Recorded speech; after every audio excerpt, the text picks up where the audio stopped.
Lucas 22:19 diz assim: e pegando um pão, tendo dado graças, o partiu e lhes deu, dizendo: isto é o meu corpo, que é dado por vocês. Façam isso em memória de mim. Do mesmo modo, depois da ceia, pegou o cálice, dizendo: esse é o cálice da nova aliança, no meu sangue derramado por vocês. Mas eis que a mão do traidor está comigo à mesa, pois o Filho do Homem vai segundo o que está determinado. Mas ai daquele por quem ele está sendo traído. Então começaram a perguntar entre si qual deles seria o que estava para fazer isso. Amém? Feche seus olhos, curva sua cabeça. Pai querido, te louvamos, Senhor. Te agradecemos porque o Senhor é um Deus bom, Pai. Deus querido, em nome de Jesus, Pai, eu quero colocar diante de Ti cada vida aqui estabelecida, Pai, para que o Senhor possa operar em cada uma delas de acordo com o Teu querer e Teu efetuar. Nós acreditamos num Deus que é vivo, Pai, num Deus que ouve as nossas orações, Pai, num Deus que nos sonda, Pai, num Deus que nos visita, Pai. E, Pai querido, nós queremos, Pai, colocar toda essa congregação diante de Ti, Pai. Desde já, Senhor, nós, Pai, amarramos todo ladrão da palavra, Pai, e declaramos que só o Senhor é rei nesse lugar, pois não existe outro Deus como o nosso Deus. Então, Pai querido, pela Tua misericórdia, nos visita nessa noite, coloca da Tua destra sobre nós, e em nome de Jesus Cristo, que o Senhor possa sondar os nossos corações e fazer dos Teus milagres. É o que eu te peço, te louvo e te agradeço em nome de Jesus, e você que crê, diga amém e amém. Queridos, desde a fundação da terra, desde o início da palavra de Deus, lá em Gênesis, existe um desejo no coração do Deus a quem nós servimos.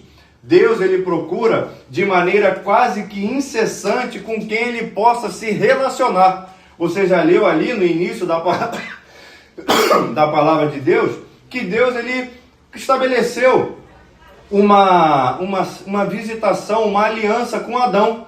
E Deus, todos os dias, passeava ali no jardim e conversava com Adão face a face, todos os dias, estabelecendo ali um relacionamento.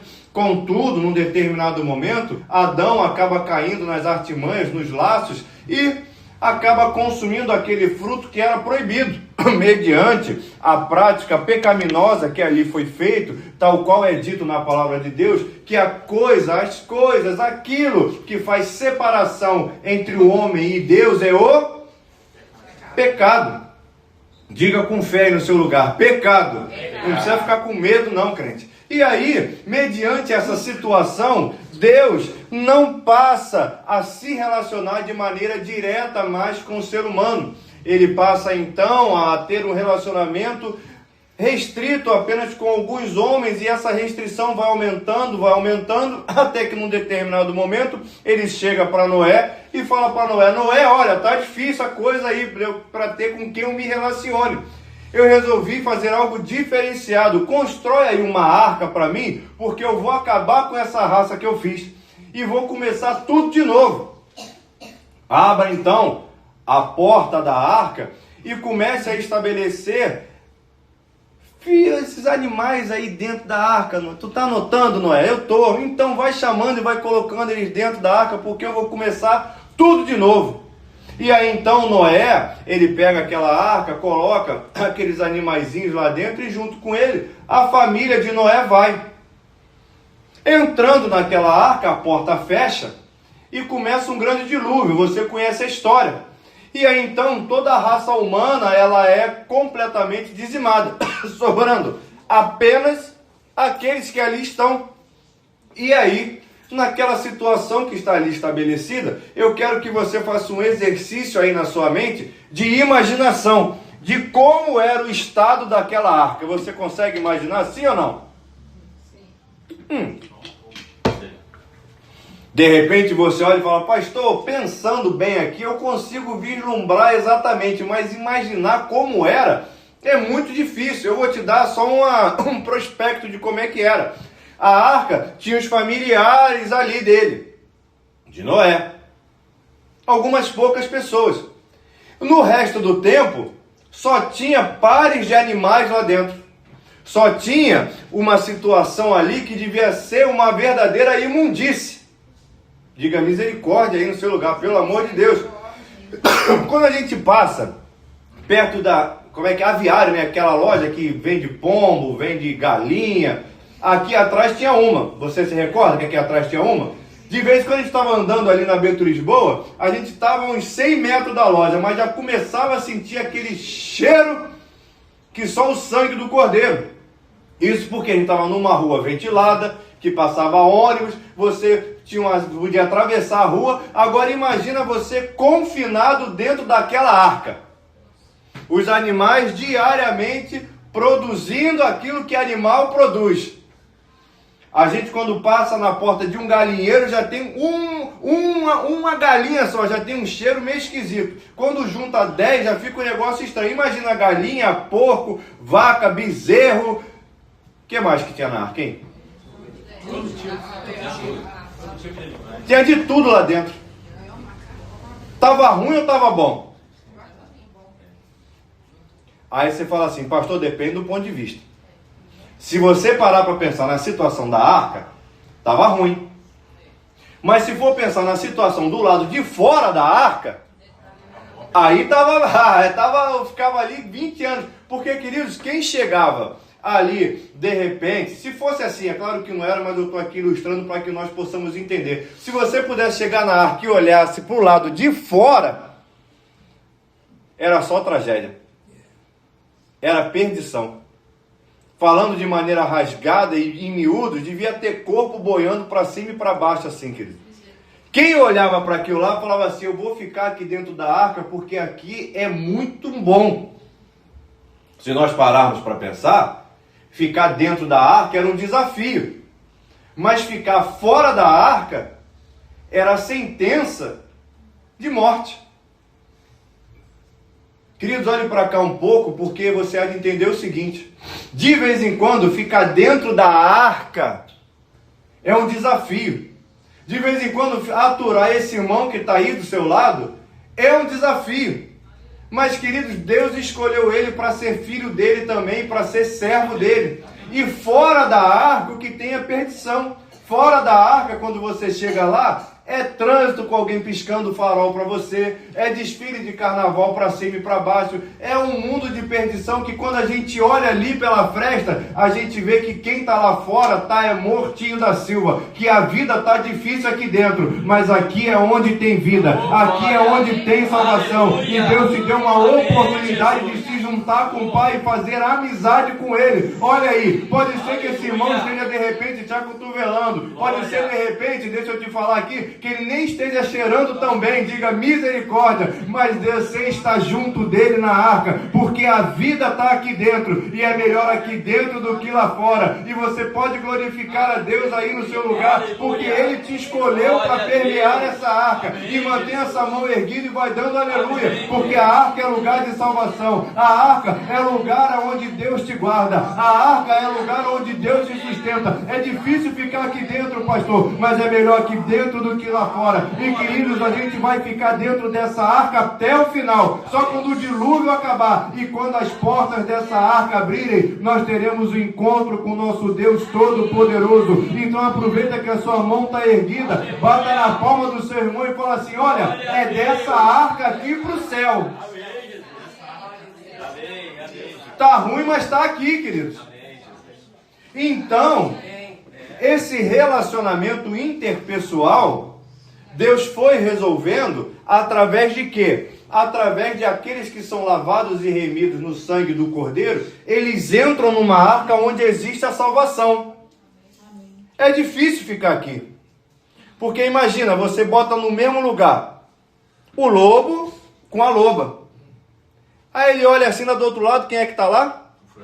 O frango. Ah, você já entendeu. Ele olhou, está o frango com a franga, ele falou, eu vou pegar. Queridos, dentro da arca era difícil, mas a vida estava ali. Eu não vou mandar você olhar para o seu irmão do seu lado, não, pode ficar tranquilo. Mas a vida está aqui dentro, queridos. E essa relação ela é definida de acordo com aqueles que Deus vai salvando e colocando dentro da arca. E falando, olha, aí dentro é difícil, mas fica aí porque é melhor aí dentro do que aqui fora.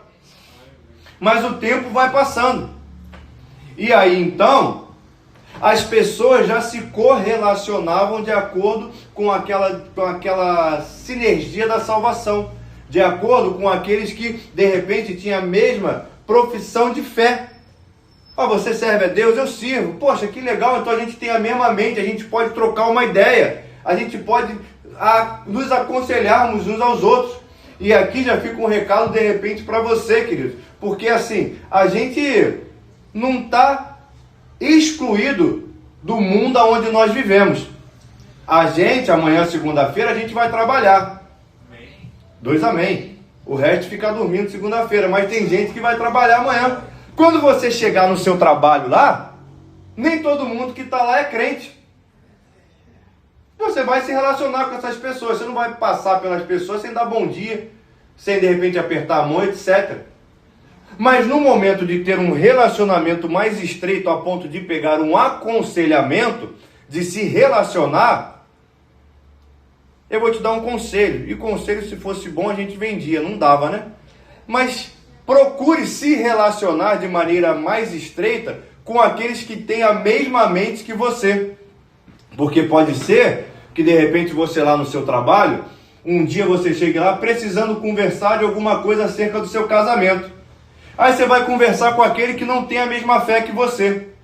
Aí você fala do seu problema no casamento. Aí o cidadão lá vai te dar um conselho de como você resolveu o problema no seu casamento. E aí, queridos, o conselho daquele que não está alinhado com o mesmo Deus a quem você serve, não estou falando que é, mas pode ser que entre em conflito com aquilo que o reino dos céus fala para você. Diga misericórdia. É melhor sempre você estar se relacionando com aqueles que estão dentro da arca. De repente você é um frango, vai ter que se aconselhar com o lobo, mas é melhor o lobo dentro da arca do que aquele lobo que está lá do lado de fora. Quem está me entendendo, diga amém. Então, queridos, fica aqui o recado do Espírito Santo para o seu coração. Procure sempre se aconselhar com aqueles que têm a mesma fé que você. Procure sempre se relacionar com aqueles que servem a Jesus Cristo e que têm uma direção apontada para o reino dos céus. Então, o tempo vai passando e Deus ainda precisa se relacionar com a raça humana que aqui está. No entanto, cada vez mais a perversidade e a separação entre o homem e Deus vai aumentando. E chega um determinado momento que se faz necessário um sacrifício que seja o sacrifício derradeiro, não necessitando mais de outro. Porque, queridos, Deus, ele precisava de amigos, mas não havia a oportunidade de Deus arrumar um amigo, porque não existia ninguém na terra que pudesse se relacionar com Deus. E aí, obviamente que isso aqui de maneira figurativa, Deus ele ficava procurando com quem ele pudesse se relacionar. Deus ele ficava pensando com quem ele poderia fazer amizade. Entenda bem que essa simbologia usada, e aí você pode até anotar, se chama antropopatismo, que é quando você entrega para Deus características do ser humano. Porque é óbvio que Deus não tem dúvida de nada. Porque se ele conhece o hoje, o ontem e o amanhã, ele já sabe de todas as coisas. Mas quando você lê a palavra de Deus, a gente vai vendo que o ser humano, ele vai entregando para Deus certas características humanas, a fim de quê? A fim de que nosso entendimento possa se aproximar de Deus. Você que está me entendendo, diga amém. Deus, então, ele precisava fazer amigos nessa terra. No entanto, não tinha com quem ele se relacionar. E aí, então, ele envia o filho dele amado para essa terra. O filho dele, então, sendo sacrifício vivo, santo, agradável e derradeiro, para que nós pudéssemos, através do sacrifício dele, nos relacionarmos com Deus Todo-Poderoso sem reserva. Nós pudéssemos nos aproximar do nosso Deus sem reservas e sem pensar, porque, queridos, nós não somos dignos de nos aproximar de Deus, mas pelo sacrifício do Cordeiro Santo, pelo sangue dele, nós podemos nos aproximar do Deus Todo-Poderoso e chamá-lo de Pai, porque através do sangue do Cordeiro, nós nós podemos nos aproximar de Deus sendo justificados pelo sacrifício todo-poderoso de Jesus Cristo. Então, Jesus Cristo ele vem até a terra. E ele começa a se relacionar com alguns homens, que ele passa a chamar de discípulos dele. Ele reúne aqueles homens, então, e numa noite derradeira do ministério dele, ele os convida para fazer um banquete junto. E aí, vamos imaginar você, por exemplo. Posso usar você como exemplo? Dessa vez não vai ser eu, não. Eu sempre falo de mim, hoje eu vou falar de você. Imagine que você chame o pastor Rafael para lanchar na sua casa. Amém. Ó, os dois amém de novo. Já tem lanche para segunda e terça. Vou te dar outra chance. Imagine que você chama o pastor Rafael para lanchar na sua casa. Amém. Você chamou o Rafael para ir lá. Aí o que você vai fazer? Vai pegar a mesa e vai pegar e botar aquela toalha bem bonita. Aquela toalha que você guarda do casamento da avó, aquela que é bordada, que tem uns galinhos lá assim, bonito. Aí você passa a toalha, aí bota lá na mesa. Essa toalha aqui eu só boto quando tem ocasião especial, justamente. Aí você fala assim, cadê aquele talher? Que talher? Aquele que a gente lava com silvo, assim, ó, que ele fica brilhando, o de prata, pega e bota aqui na mesa. Tá ficando bonito. Que hora você marcou com ele? Marquei às 5. Que horas são? 4h30. Bota o empadão no forno, para quando ele chegar o empadão tá quentinho. E a Coca-Cola? A Coca-Cola já tá no congelador, tá gelada. Ah, maravilha. Então quando ele chegar, vai estar tudo bonito para quando ele chegar. Porque você é um bom anfitrião. Amém. Não me convenceu muito. Mas vamos supor que você é um bom anfitrião. Amém. Né? Você chamou alguém para ir na sua casa. Você fez um banquete todo bonito. Por quê? Você chamou um amigo para ir na sua casa. Quando Jesus Cristo estabeleceu a ceia, ele estabeleceu a ceia e quando eles estavam lá, já tinham comido muito, Jesus Cristo falou assim, eu posso dar uma palavrinha? Pode, mestre. Eu quero fazer um pedido para vocês que são meus amigos. É mesmo? O que o senhor quer agora? Olha, um dia eu não vou estar mais aqui, disse Jesus. Mas no dia que eu não estiver mais, vocês podem fazer isso aqui em minha memória? Como assim, Senhor? Cada vez que vocês se reunirem para fazer essa ceia bonita, lembre-se de mim. Lembre-se daquilo que eu fiz por vocês. Lembre-se, mas não comam de qualquer maneira não. Vai lembrando do meu sacrifício, daquilo que eu vou fazer dentro em breve por vocês. Porque vocês são meus amigos. E o tempo foi passando.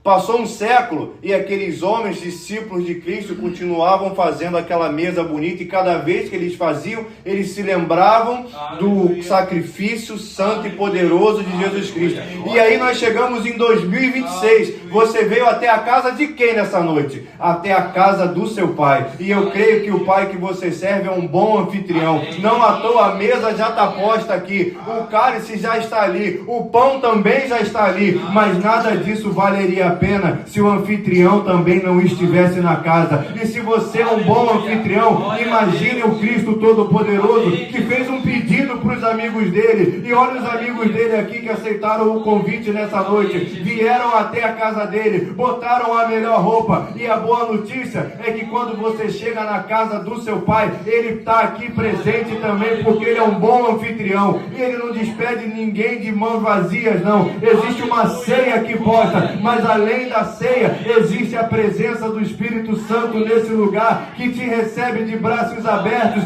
e te chama mais uma vez nessa noite de meu amigo. Você lembrou do pedido que eu te fiz? Meu amigo, você veio até essa casa. Eu não sei quantos amigos de Jesus Cristo tem aqui nessa noite, mas você que é amigo de Jesus Cristo, dá um aleluia aí no seu lugar, porque Ele te convidou e Ele está aqui. Dê uma salva de palmas ao Senhor. Aleluia. Santo é o Senhor. Amém. Jesus Cristo tinha aqueles amigos lá. E essa rede de amigos foi aumentando e chegou até o dia de hoje. E olha a gente aqui. Amigos de Deus. Amém. Aleluia. Mediante aquele grupo de amigos que ali tinha,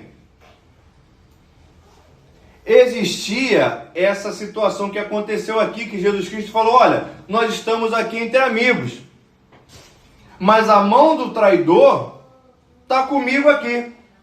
Quando Jesus Cristo falou isso, começou um furdunço ali entre os discípulos, que eles começaram: quem é? Sou eu, sou eu, sou eu, não é? Quem é? Não é? Quem é? Não é? Quem é? Não é? E a palavra de Deus vai falando isso em todos os evangelhos. Mas, dentre esses amigos de Deus, existia um que era mais chegado. Quando começou aquela confusão do pessoal querendo descobrir quem era o traidor, porque Jesus Cristo, ele deu uma informação meio aleatória. Ele falou: o traidor está comigo à mesa. Olha, o traidor vai pegar o pão da minha mão. E ficou aquele negócio: mas quem é? Você está dando pão para todo mundo. E aí João, então, Pedro fala para João assim: João, vai lá e pergunta quem é. Pergunta para ele, você é mais chegado. Você é mais chegado que eu. Vai lá falar com ele. João então se aproxima, reclina a cabeça no coração de Jesus Cristo e pergunta assim para Jesus Cristo: Jesus, sou eu que vou te trair? E aí então Jesus ele responde diretamente para João, falando para ele especificamente, dando uma informação privilegiada para João, acerca de quem vai ser aquele que vai trair. Queridos, a palavra de Deus, ela fala para mim e para você, nesse episódio de João especificamente, que existem os amigos de Deus, mas existem aqueles que são mais achegados a Jesus Cristo, a ponto de repousar a cabeça no peito do Mestre e ouvir as batidas do coração dele. No entanto, a gente aqui nos dias de hoje, a gente fica se perguntando: mas como é que eu faço aonde eu olho, onde está escrito na Bíblia? Como é que eu faço para acontecer isso comigo também? O que eu faço? Entenda bem, queridos, que intimidade não é algo que se constrói da noite para o dia. Você sabe melhor do que eu. Intimidade é algo que é construído com o passar dos anos. Eu aqui pela manhã, eu estava dando alguns exemplos. Falei, por exemplo, do diácono Pedrito. Falei, por exemplo, da diaconisa Marilúcia. Porque, eu não sei se você lembra, mas você lembra do Batman? Lembra, Julinha? Então, no seu tempo não tinha, mas no nosso tempo tinha um seriado do Batman. Que o Batman, de vez em quando, ele ia bater no Coringa, ia bater no Charada, e cada vez que ele dava um soco, via um negócio na tela assim: pô, tum! É do seu tempo esse seriado? Diga amém aí para eu saber que eu não estou sozinho. Tem até no YouTube. Naquele seriado, eu vou te falar aqui, você lembra que tinha o comissário Gordon. De vez em quando o negócio ficava ruim, o comissário Gordon ia lá, pegava um telefone vermelho assim, e tocava lá na casa do Bruce Wayne. Aí ele: opa, Batman na linha, quem está falando? Ó, tô com um problema aqui. Queridos, entenda bem que a intimidade com Deus, de vez em quando, entrega para algumas pessoas que pagam o preço, esse telefone vermelhinho de Jeová. E não adianta eu querer, de repente, ter o DDD desse telefone, porque não tem como eu ter o mesmo DDD que a diaconisa Marilúcia, por exemplo, que tem, sei lá, 30 anos de caminhada com Cristo, porque ela, durante a caminhada dela, ela pagou um preço que eu ainda não paguei. Eu posso até pagar, mas hoje é meu aniversário de ministério. Lembrei agora, obrigado. 3 anos de ministério. Eu ontem, por exemplo, eu estava lá conversando com o pastor Roberto. Ele lá sentado na cama do hospital, estava falando um negócio lá da Bíblia, que isso, que não sei o que lá, outro. Aí eu falei: Jesus de Nazaré, o homem está ali no leito, está com tubo aqui, tubo ali, está falando de Deus, e aí você vai sentindo a graça se manifestando dentro daquele lugar. Aí eu falei: Esse é o telefone do comissário Gordon. Pegou, tocou aqui, tocou lá no céu. Não tem como. 3 anos de ministério, comparado a 40. Quem aqui é casado há 40 anos? Tu é casado há quanto tempo, Beck? 39, quase 40. Tu é ruim de data que nem eu, né? Quase, casado há 40 anos com a esposa, com a dona Ana. Tenho certeza que em 40 anos de casamento, ela dormindo, ele olha assim e fala, ih, tá mal-humorada. Porque já conhece. De vez em quando olha, tá andando pela casa passando o rodo. Ih, tá bem-humorada. Tá ruim pra mim. Porque, queridos, 40 anos não são 40 dias. Já conhece pelo modo de falar. Já conhece pelo jeito de andar. Queridos, 40 anos de ministério não são 40 dias. Para encostar a cabeça no coração, no peito do mestre, tem que, como diz no mundo aí, tem que comer muita grama, querido. Tem que dobrar muito joelho para pagar o preço. Tem muito jejum para ser feito. Queridos, entenda bem que existem muitos amigos de Deus, mas aqueles que querem ser verdadeiramente íntimos do Pai, existe um preço que precisa ser pago. Que preço é esse? Preço de jejum, preço de oração, preço para ser não só amigo de Deus, mas para ser íntimo do Deus Todo-Poderoso. Mas Deus, querido, me trouxe aqui nessa noite para falar para você. Isso não está reservado só para o pastor Roberto, não. Dá um amém aí no seu lugar. Isso não está reservado só para a diaconisa Marilúcio. Dá um aleluia aí no seu lugar. O mesmo caminho que ela trilhou, você também pode trilhar. O mesmo caminho que o pastor trilhou, você também pode trilhar. Eu não sei quantos aqui estão dispostos a trilhar esse caminho de jejum, de oração, de sacrifício. Mas, queridos, existe uma boa notícia para aqueles que sacrificam. Eles recebem o direito de encostar a cabeça no peito do nosso Pai e ouvir as batidas do coração dele. Eu não sei quantos aqui querem ser além de amigos de Deus, querem ser íntimos do Pai. Existe algo reservado para você, basta você querer pagar o preço. E se você tem um desejo no coração e tem disposição para pagar esse preço, diga, eis-me aqui, Senhor. Porque, queridos, isso é reservado para quem quer. Amém. Ser amigo, ser íntimo de Deus está à disposição de todos nós. A mesa está posta para aqueles todos que ali estavam. Mas ouvir as batidas do coração ficou reservado para João.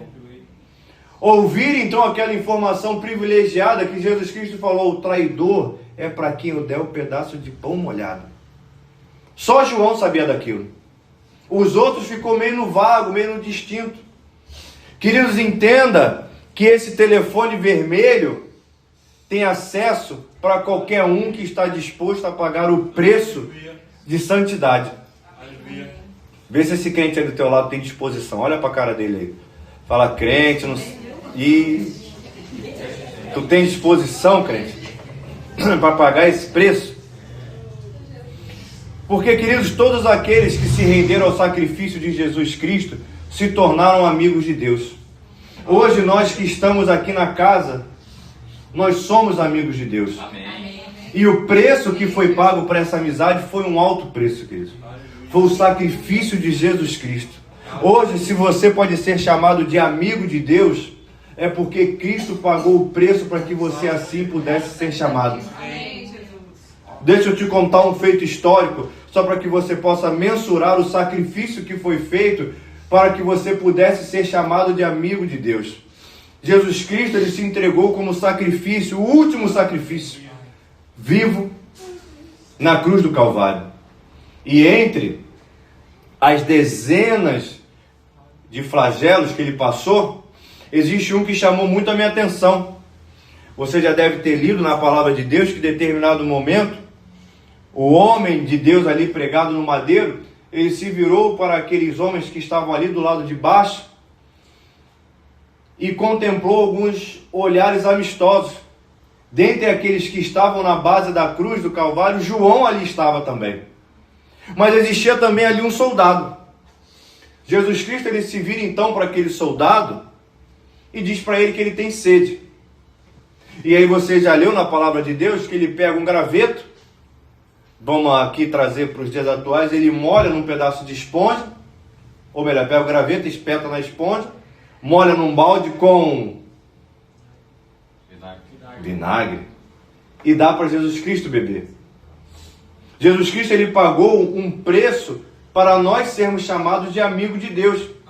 E esse preço que ele pagou não há de ser menosprezado de maneira nenhuma. Não há de ser objeto de brincadeira, porque foi um preço muito alto. E a fim de ilustrar esse tipo de situação, próximo ao lugar onde foi estabelecida essa crucificação, nas escavações, em tudo aquilo que é feito lá naquele lugar, foi descoberto um banheiro público. Naquela época, ali estabelecida do Império Romano, o banheiro público ele era algo muito corriqueiro. E aí eu preciso falar para você como é que era um banheiro público, para que você possa entender como é que as coisas funcionavam. E aí, querido, antes de mais nada, eu quero te convidar a respirar fundo. Respira fundo aí, ó. O banheiro público que tinha ali próximo era uma porta, tinha uma porta de entrada, você ia lá no final e tinha uma porta de saída pelo outro lado. Do lado de fora, dizem os historiadores, que ficava um grupo de músicos, tocando, cantando, fazendo ali do lado de fora um tipo de barulho, porque lá dentro era um banheiro público. E enquanto as pessoas estavam lá dentro, barulhos eram estabelecidos lá dentro, daquilo que as pessoas estavam executando lá. A fim de que aquele barulho fosse abafado, os músicos ficavam do lado de fora fazendo barulho. Vai contemplando a cena. Do lado de dentro, você tinha uma série de lugares onde os homens se assentavam ali naquele lugar, para poder fazer as necessidades deles. Eles se assentavam, junto com aquela situação, à frente deles, tinha um córrego, que passava água por ali. Naquela época, você sabe melhor do que eu, não existia papel, como existe nos dias de hoje. Então, aqueles homens que ali estavam, quando acabavam de fazer as suas necessidades, havia o momento da limpeza deles. Então, o que eles faziam? Do lado, tinha um balde. Nesse balde, tinha uma esponja. Nessa esponja, tinha um graveto. Dentro desse balde, tinha um vinagre. E aí, queridos, cada vez que aqueles homens acabavam de fazer as necessidades dele, eles pegavam esse balde com essa esponja. E esse balde não era individualizado. Assim como o banheiro era público, esse balde também é para uso de todos. Esses homens, então, eles pegavam esse balde, se limpavam e passavam naquele córrego que ali estava. E ao terminar, eles pegavam e botavam no vinagre, porque o vinagre era uma maneira que existia naquela época de esterilizar as coisas. E aí, vamos supor que dentro daquele banheiro tivessem 5 homens. Dali a pouco eles saíam, entravam mais 5 homens. Dali a pouco eles saíam, entravam mais 5 homens. Durante a crucificação, queridos, era costume naquela época, eles irem até esse banheiro, pegarem esse balde e levarem para perto daqueles que estavam sendo crucificados. E aí você lê na palavra de Deus em determinado momento, do homem que está pregado ali no madeiro, do homem que não tinha pecado, do homem que se deu em sacrifício por mim e por você, para que você hoje, em 2026, pudesse ser chamado de amigo de Deus. Num determinado momento, aquele homem que não tinha pecado, ele se coloca à mercê da vontade dos céus, sendo um sacrifício vivo, santo e agradável. E ele é colocado ali como sendo sacrifício. E ele passa por uma série de situações na vida dele. Uma delas, por exemplo, ele é colocado para tomar chibatadas. Aproximadamente 39 chibatadas. Só que o chicote a qual ele é açoitado, e eu vou diminuir aqui o número de pontas que tinha para facilitar a nossa conta. Ele é açoitado por um chicote que tem mais de 10 pontas. Aproximadamente 12 pontas de ferro. São 10 pontas de ferro. Cada chicotada que ele tomava com aquelas pontas de ferro, não era uma chicotada qualquer. Era uma chicotada como se tivesse anzóis naquela ponta. Cada chicotada que ele tomava, aqueles anzóis se prendiam na carne dele. E aquilo travava. E aí então os soldados puxavam de volta. Só que enquanto ele tomava uma chibatada, na verdade eram 12 anzóis pregados no corpo dele. Uma chibatada são 10 anzóis cravados no corpo. 2 chibatadas, 20 anzóis pregados no corpo. No corpo daquele que não tinha pecado. Para que você pudesse ser chamado de amigo de Deus. Dizem alguns estudiosos que quando isso acontece, quando acontecia naquela época, de fato no estudo da fisiologia, as entranhas pulmonares de repente ficaram à mostra. As costelas ficaram aparecendo. Porque cada chibatada eram 10 anzóis penetrando naquele corpo. Com 39 chibatadas, passa ali 390 anzóis pendurados num corpo que não tinha pecado. O corpo de Cristo, ele não aguenta. Ele acaba por ter seus joelhos dobrados, para que você pudesse ser chamado de amigo de Deus. Alguém chega para aquele homem sofrendo e coloca sobre ele um manto. Você já arrancou um esparadrapo, sim ou não? Sim. Quando você arranca o esparadrapo, você quando é pequeno, você uiva de dor. Agora imagine 390 chibatadas. Um manto é colocado sobre aquele homem. Respire fundo aí. Ele passa a noite com aquilo sobre o corpo dele. Na manhã seguinte, quando ele acorda, é dito que os soldados chegam e arrancam aquilo do corpo dele numa puxada só. 390 ferimentos. Abertos num puxão só. Para que você pudesse ser chamado de amigo de Deus. Chegam para aquele homem e botam uma coroa nele. Uma coroa de espinho. Para que você pudesse ser chamado de amigo de Deus. Amém. Mediante isso tudo, e aqui eu vou abreviar porque coloco ele numa cruz. E eu lembro da minha avó falando para mim que água não se nega a ninguém. E ele na cruz sem pecado.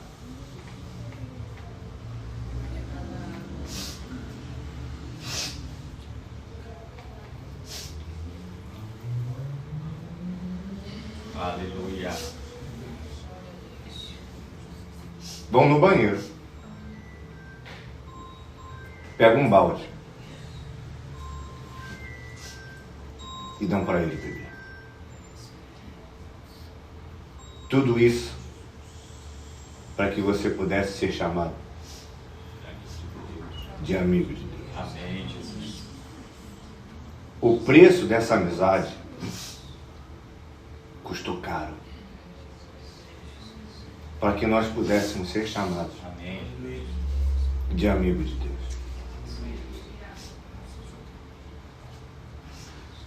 Dizem por aí que a amizade é coisa séria que não se brinca. A amizade com Deus, com o corpo que foi moído, não é para qualquer.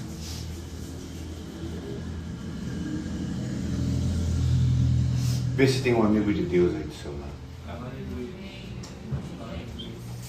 E fala, olha, amigo de Deus, foi um preço alto que pagaram. Não foi qualquer preço, não. Para sentar nessa mesa,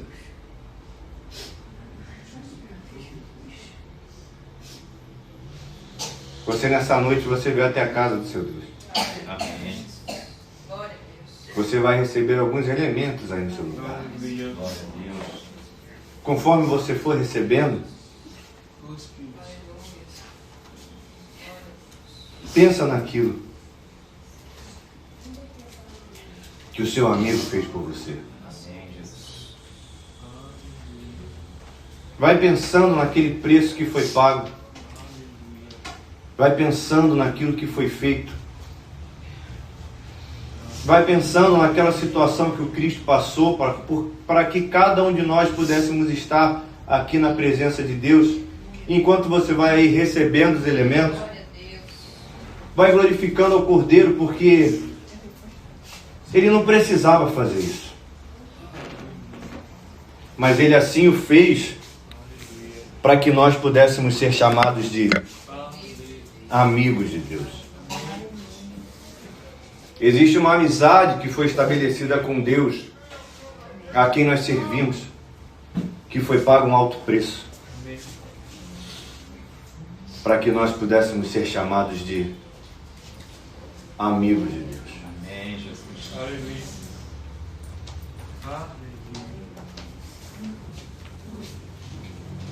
Aleluia. Pai, nós estamos na Tua presença nessa noite, Pai. Eis aqui, Pai, o pão, Senhor. O pão, Pai, que simboliza o Teu corpo moído na cruz do Calvário, Pai. Eis aqui, Pai, o pão que o Senhor, Pai, colocou diante de nós nessa noite, simbolizando aquilo que o Senhor fez na cruz do Calvário por cada um de nós, para que nós hoje pudéssemos ser chamados de amigo de Deus, Senhor. Amém, Jesus. Ah, Pai querido, que amizade é essa, Pai?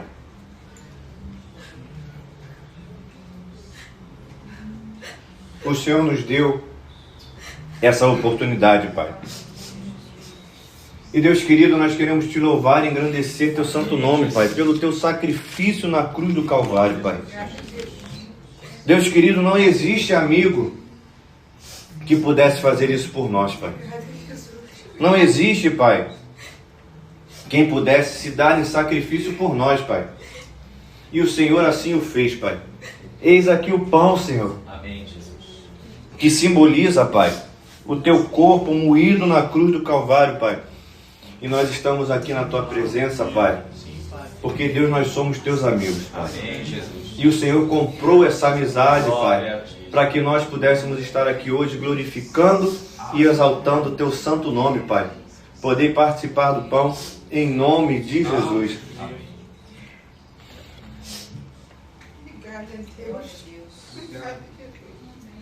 Pai, eis aqui, Senhor, o cálice, Pai. O cálice da nova aliança, Pai. Deus querido, nós Te agradecemos, Pai. Ah, Deus querido, é impossível, Pai, nós ouvirmos a mensagem da cruz, Pai, e não ficarmos constrangidos diante da Tua presença, Pai. É impossível, Pai, nós ouvirmos aquilo que o Senhor passou na cruz do Calvário, Pai, e minimamente nossos olhos ficarem marejados, Pai. É impossível, Deus, nós lembrarmos do Teu sacrifício na cruz do Calvário, Pai, e não contemplarmos o tamanho do sacrifício que o Senhor fez por nós, Pai, vertendo o Teu sangue, Teu precioso sangue, Pai, na cruz do Calvário. Mas, Deus querido, é impossível também, Pai, nós não lembrarmos que depois disso tudo, Senhor, que 3 dias passados disso tudo, o Senhor ressuscitou, Pai. Amém. Que 3 dias depois, o Senhor se colocou de pé, Pai. Que 3 dias depois, o Senhor, Pai, se colocou mais uma vez triunfante, Pai. E Deus, nós hoje em dia nós temos o entendimento que a morte não pôde te parar, Pai. Amém, Jesus. Que a cruz também não pôde te parar, Senhor. Nós temos entendimento que a perseguição do império não pôde te parar, Pai.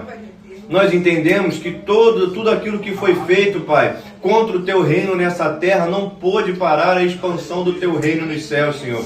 Porque, Deus querido, o Senhor Jesus Cristo, o Senhor sofreu, mas o Senhor ressuscitou diante de todos aqueles, Pai. E o Senhor ainda está vivo nos dias de hoje, porque o Senhor, Pai, é aquele que prometeu E o Senhor é aquele que cumpriu, Pai. E o Senhor nos fez um pedido para que nós fizéssemos isso em sua memória. E nós estamos aqui, Pai, teus amigos nessa manhã. Deus, nós estamos aqui, Pai, teus amigos celebrando a Ti, Pai. Nós estamos aqui, Pai, fazendo aquilo que o Senhor nos pediu. Então, Pai querido, em nome de Jesus, Pai, que nós possamos, Pai, olhar para Ti, Pai, olhar para o Teu sacrifício na cruz do Calvário, olhar para a Sua ressurreição, Pai, olhar para o Seu sangue vertido na cruz do Calvário e termos consciência que o Senhor passou por isso tudo e termos também a certeza que o Senhor está vivo, Pai, e termos também dentro do nosso coração a esperança de saber que o Senhor vai voltar para nos resgatar e naquele grande dia, Pai, o Senhor vai voltar como leão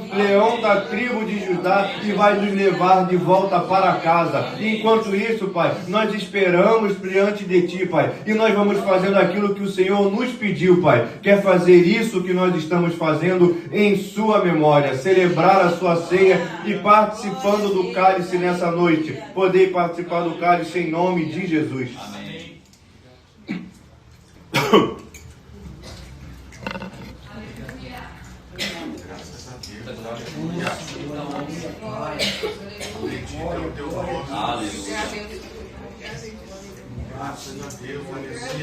Se coloque de pé aí no seu lugar.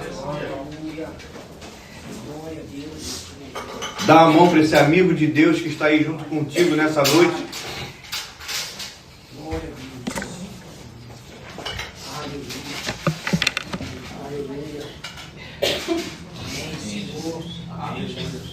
Amém, Jesus. Amém, Jesus.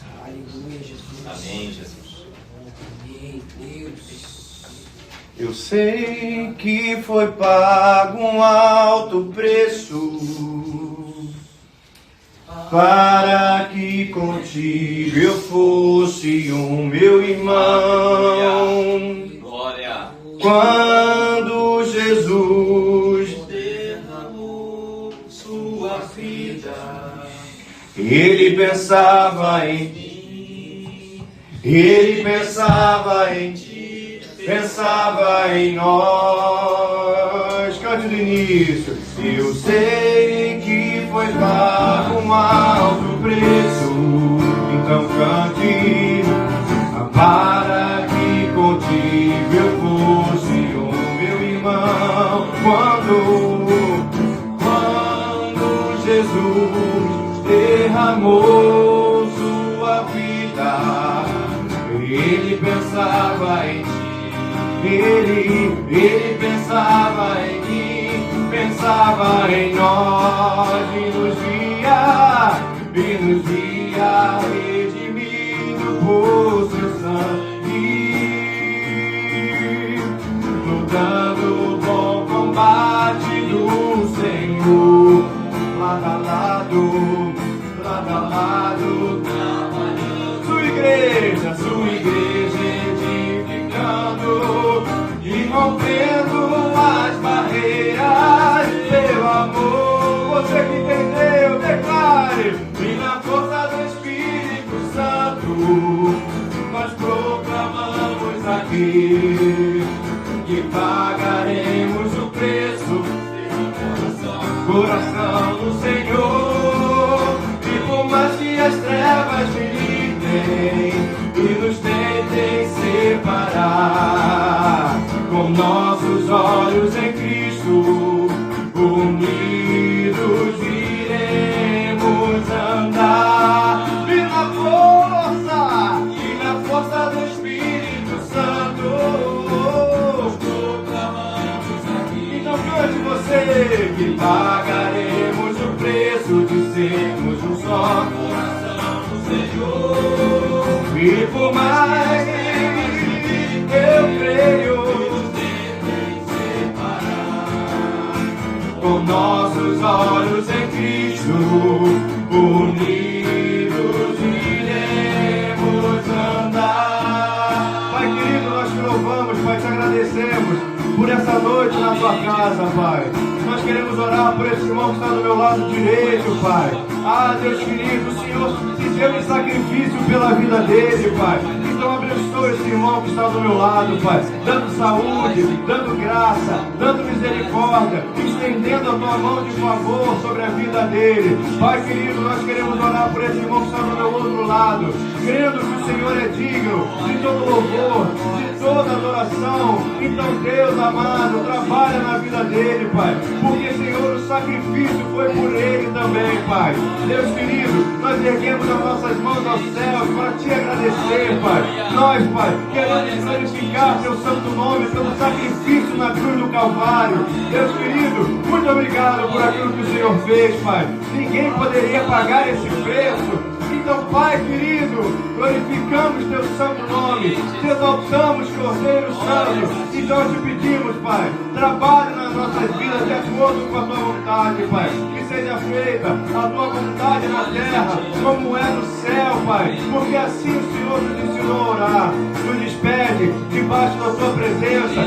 Derrama sobre nós o teu Espírito, Pai. E Deus querido, esse amigo de Deus que está aqui nessa noite, Pai, possa se lembrar do teu sacrifício durante a semana, quando as provas vierem, quando as tribulações vierem, do preço que o Senhor pagou, Pai. Então, Deus, em nome de Jesus, sustenta, guarda o meu irmão, o unge, Pai, com o teu sangue, Pai, e nos despede debaixo dessa graça, no amor de Deus, que a graça do Pai e as doces consolações do Espírito Santo estejam sobre a sua vida, hoje, para sempre. O povo mais feliz da terra, diga: oi, e na força do Espírito Santo, nós proclamamos aqui que pagaremos o preço de sermos um só coração no Senhor.